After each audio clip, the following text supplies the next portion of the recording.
அம்மாவை பாராட்டுவதும் கொள்ளையடிப்பது அத்தனை வேலைகளையும் செய்வது இந்த மனித இனம் தாங்க. நம்ம ஒரு தவறு செய்யும் போது தவறுல இருந்து படிப்பினை கற்றுக்கொள்ள வேண்டும். நம்ம படிப்பினை கற்றுக்கொள்ளலாமா? இந்த மின்சார கட்டணம் இதனால பெருசா அனுபவிக்கிறது யாருன்னா தனியார் நிறுவனங்கள் தான். அது எல்லாம் நமக்கு தெரியும். இப்போ ஒண்ணு இல்ல, நம்ம அண்ணன் ஆம்ஸ்ட்ராங் கொலை நடக்கிறதுக்கு முன்னாடி கள்ளக்குறிச்சியில கிட்டத்தட்ட 60க்கும் மேற்பட்டோர் கள்ளசாராயம் குடிச்சு இறந்தாங்க இல்லைங்களா? அந்த கள்ளச்சாராயம் இறந்த சாவு அடைவதற்குள்ளாக உடனே சொல்றாங்கல்ல, சுட ஆம்ஸ்ட்ராங் அண்ணனை கொலை செஞ்சாங்க. அது அடங்கிறதுக்குள்ள அடுத்த மடைமாற்று வேலை என்கவுண்டர்னு போட்டாங்க. ஏங்க நான் கேட்கிற இந்த காவல்துறைக்கு கேட்கிறேன், இவங்க எழுதப்படாத ஒரு சில வசனங்கள் வச்சிருப்பாங்களே இவங்களுக்காகவே. ஒரு நீட்டு தேர்வுக்காக என்ன பண்றாங்க, அப்புறம் நம்ம செக் பண்ணி உள்ள அனுப்புறாங்க இல்லையா? ஒருத்தன் 1000 வச்சிருப்பானா வச்சிருக்க மாட்டான காவல்துறைக்கு தெரியாதாங்க? அவங்க என்ன செக் பண்ணாம உள்ள அனுப்புவாங்களா? அவங்க சொல்ற ஒரு வாசனை என்ன, என்கவுண்டர் பண்ணிட்டு அவங்க சொல்ற ஒரே வாசனை என்ன, அவங்க இயற்கை உபாதை வந்துச்சுங்க, போனா 1000 வச்சிருந்தான் சுட்டுட்டான். சின்ன குழந்தை கூட சிரிக்குங்க இந்த காரணத்தை சொல்லும் போது. இது எல்லாம் எழுதப்படாத வசனங்கள் காவல்துறையில. அதை மடை மாற்றுவதற்காக அடுத்து நம்ம சகோதரர் பாலசுப்ரமணியன், இதெல்லாம் பரவாயில்லைங்க. மின் கட்டண உயர்வு முன்னாடியே நிர்ணயம் செய்ததுதான். ஆனா இந்த விக்கிரவாண்டி இடைத்தேர்தல் முடிவதற்காக அவங்க காத்திருந்தாங்க. தேர்தல் முடிஞ்சது, வந்த உடனே 2ஆம் நாட்கள் மின் கட்டண உயர்வை இவங்க அறிவிச்சிருக்காங்க.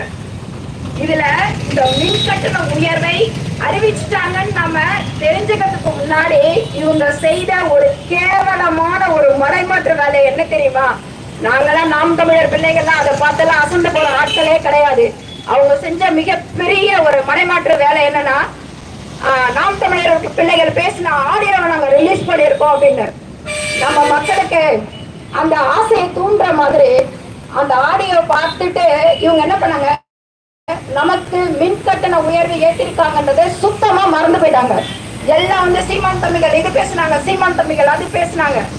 ஆனா நாம் தமிழர் பிள்ளை என்னைக்குமே அசர மாட்டாங்க.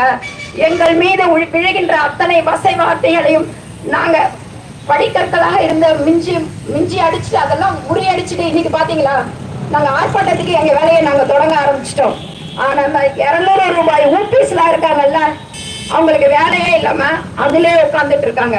இது எல்லாம் இந்த மின் கட்டண உயரை பேசக்கூடாது என்பதற்காக ஒரு மடைமாற்று வேலைதான் இந்த ஆடியோ ரிலீஸ். எல்லாம் விடுங்க. அதாவது சிலப்பதிகாரத்துல நம்ம இளங்கோவடிகள் இருக்கிறார் இல்லையா, அவர்கிட்ட சாத்தனூர் ஒரு புலவர் சொல்றாரு, முடிகெடும் வேந்தர் மூவருக்கும் உரியது, அதனால் அடிகள் நீரே அருளுக. அப்படின்னா இந்த தமிழ்நாட்டை ஆளுகின்ற திறமை இந்த மூவேந்தர்களுக்கு தான் உரியதுன்னு சொன்னாரு. என்ன, சேர சோழ பாண்டியர்கள். இளங்கோவடிகளோட ஆசையும் அதுவும் தான், அவருடைய கனவும் அதுதான். அவருக்கு என்னன்னா, அவர் சொல்றாரு, இந்த தமிழ்நாடு என்கின்ற தமிழ்நாடை ஒன்றாக்கி தமிழ் தேசியத்தை வளர்க்க வேண்டும் என்றால் இந்த மூவேந்தர்களும் ஒன்றாக வேண்டும் என்பதுதான் அவருடைய கனவு. ஆனா கடைசி வரைக்கும் கனவாக தாங்க இருந்துச்சு. அதனாலதான் களப்பிரர் வந்தாங்க, பல்லவர்கள் வந்தாங்க, சுல்தான்கள் வந்தாங்க, மொகலாயர்கள் வந்தாங்க, நாயக்கியர்கள் வந்தார்கள். கடைசியாக இன்று யார் வந்தது? ஒங்கோலில் இருந்து ஓடி வந்தவர்கள் கைகளில் இன்று தமிழ்நாடானது இருந்து கொண்டு இருக்கின்றது. காரணம் என்ன? இந்த மூவேந்தர்கள் இந்த தமிழ்நாட்டை ஆண்டு கொண்டு இருந்தால் இந்த தமிழ்நாடு இந்த தமிழர் கையிலேயே இருந்திருக்கும்.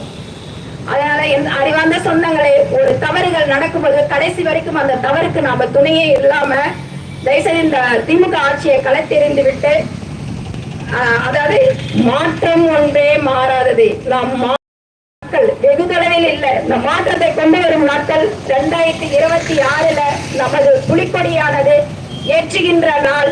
அதனால நாம மாறுவோம், மாற்றுவோம். தலைவர் பிரபாகரன் வாழ்க, தமிழ்த்தாய் வாழ்க. நன்றி, வணக்கம். நாம் தமிழர்.